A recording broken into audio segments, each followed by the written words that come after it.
विष्णु की दशावतार शक्तियों का अंत करने का उद्देश्य लिए असुर कंस छल से धारण करता है वामन रूप। मामा कंस और बांधता है श्री कृष्ण को वामन शक्ति में। श्री हरि की ही शक्ति द्वारा श्री कृष्ण को करेगा वामन रूप धारण करने हेतु बाध्य। वामन अवतार के खंडन को और प्रबल करने हेतु असुर कंस खोज करता है दैत्य गुरु शुक्राचार्य की आंख। वही नेत्र है जिसकी हमें आवश्यकता है। और असुर राज कंस द्वारा किए जा रहे वामन शक्ति के दमन का दुष्परिणाम पड़ता है वृंदावन के बाल ग्वालों पर। ना रहेगी ज्ञान की पोथियां और ना रहेगा संस्कार। मुझे अभी अपना विवाह करना है, जिससे हो जाते हैं श्री कृष्ण चिंतित। अब किस प्रकार इस दुविधा से पार पाते हैं श्री कृष्ण। वृंदावन की बाल गोपालो हो जाओ कुसंगी कुसंस्कारी। असुर कंस द्वारा किए जा रहे वामन शक्तियों के खंडन का दुष्प्रभाव बढ़ता जा रहा है वृंदावन के ग्वाल बालों पर। हमारे मार्ग में कोई आएगा तो उसे मुद्गल पड़ेगी, चाहे वो हमारे माता पिता ही क्यों ना हो। अब इससे पहले कि देर हो जाए, मुझे कंस के सधर्म को रोकना ही होगा, चाहे मुझे इसके लिए अपना जीवन ही क्यों ना देना पड़े। वामन अवतार का अंत करने की सारी तैयारी हो चुकी है। अब केवल वो कार्य शेष है जब वो छलिया कान्हा वामन अवतार धारण करने के लिए विवश हो जाए।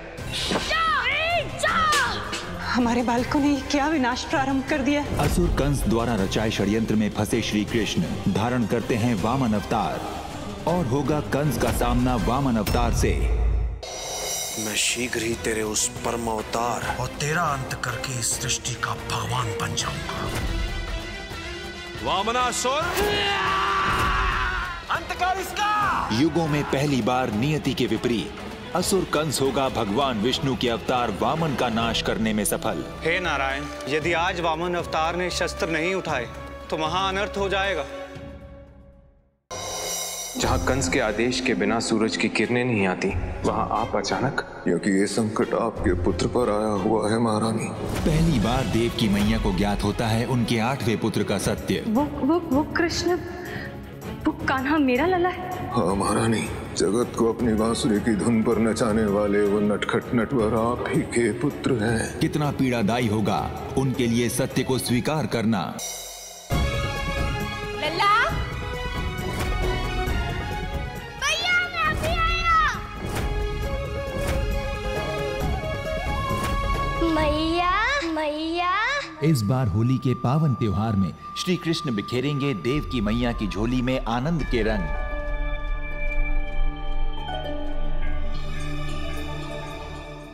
वृंदावन के ग्वालों, याद रखना, यदि तुम में से किसी ने किसी भी गोपी को रंग लगाया तो उसे लठ भी खाने पड़ेंगे। गोपी, हम ग्वाले इस बार लठमार होली खेलने के लिए तैयार हैं। बहुत दिनों पश्चात वृंदावन में आएगी होली के रंगों की बहार,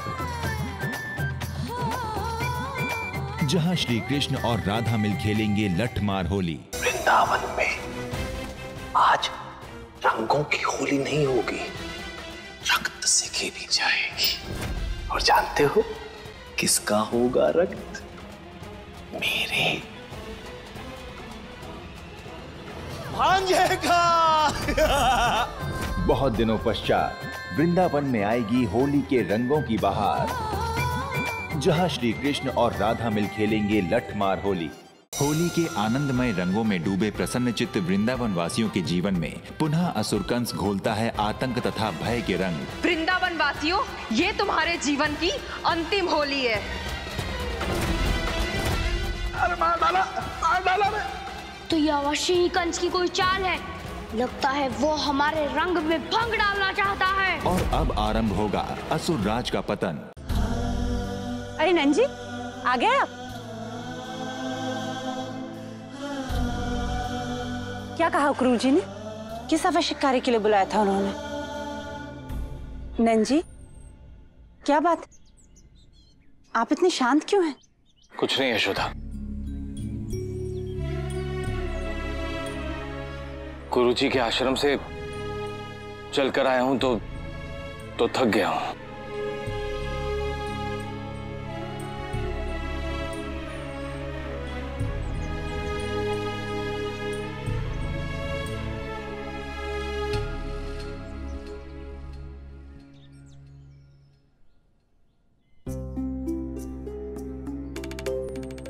इतनी सी यात्रा और नंद जी थक गए। वह अवश्य ही मुझसे कुछ छुपा रहे हैं।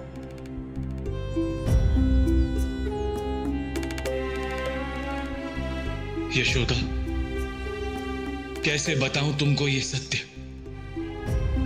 मैं जानता हूं तुम्हारे लिए कान्हा ही सब कुछ है। तुम्हारी ममता इस निर्मम सत्य को कभी स्वीकार नहीं कर पाएगी।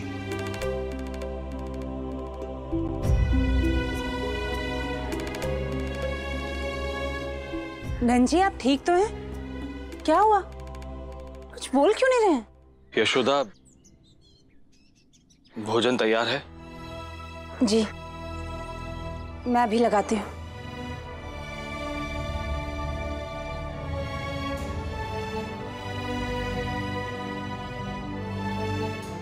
कान्हा आपका पुत्र नहीं है, महाराज वासुदेव और देवकी का पुत्र है। सत्य तो यही है कि कान्हा आपके पुत्र नहीं है, अपितु संसार के पालनहार है, साक्षात भगवान विष्णु के परम अवतार है। देवकी और वसुदेव ने कान्हा को केवल जन्म दिया, लेकिन इस संसार के लिए तुम कान्हा के पिता बने।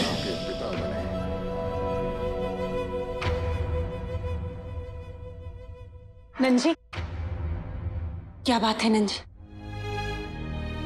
आप जब से आश्रम से वापस आए आपका मन बहुत दुखी है।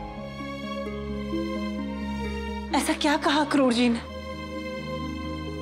जिसने इतना दुख भर दिया आपके मन में?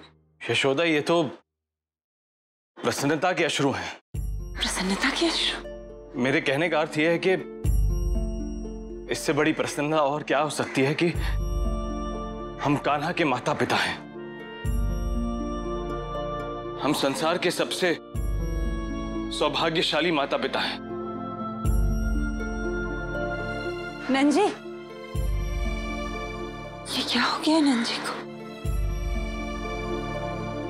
कान्हा अश्रु?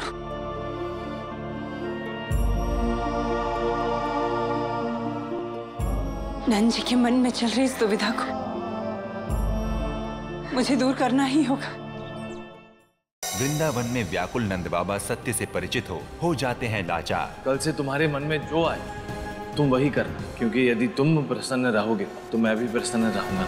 और अपने जीवन उद्देश्य को जान श्री कृष्ण प्रण लेते हैं मामा कंस के वध का। अब वो समय आ गया जब मैं कंस का अंत कर उसके कारागार से अपने मैया बाबा को मुक्त करूंगा।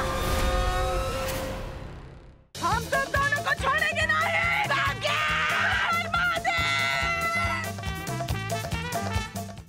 मिसेस पांडे, आपको हमारे साथ पुलिस स्टेशन चलना होगा।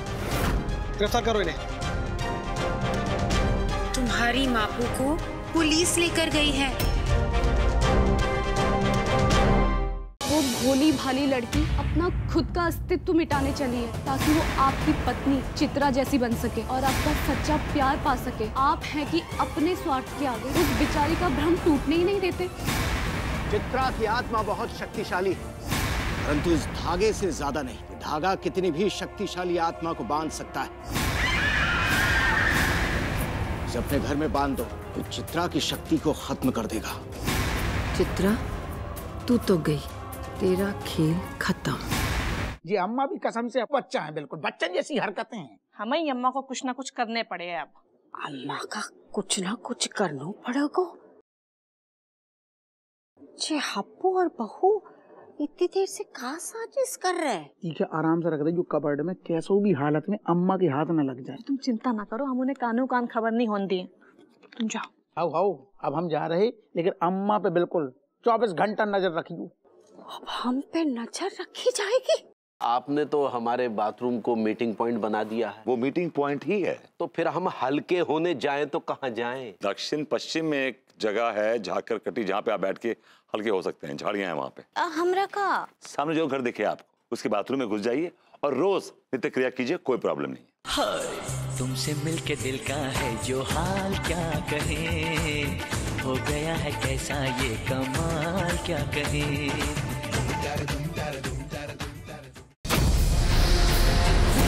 यदि हम बेताल को प्रेत घाटी से ला सकते हैं, उसकी रक्षा भी कर सकते हैं। पहले अपनी रक्षा तो कर लो राजन।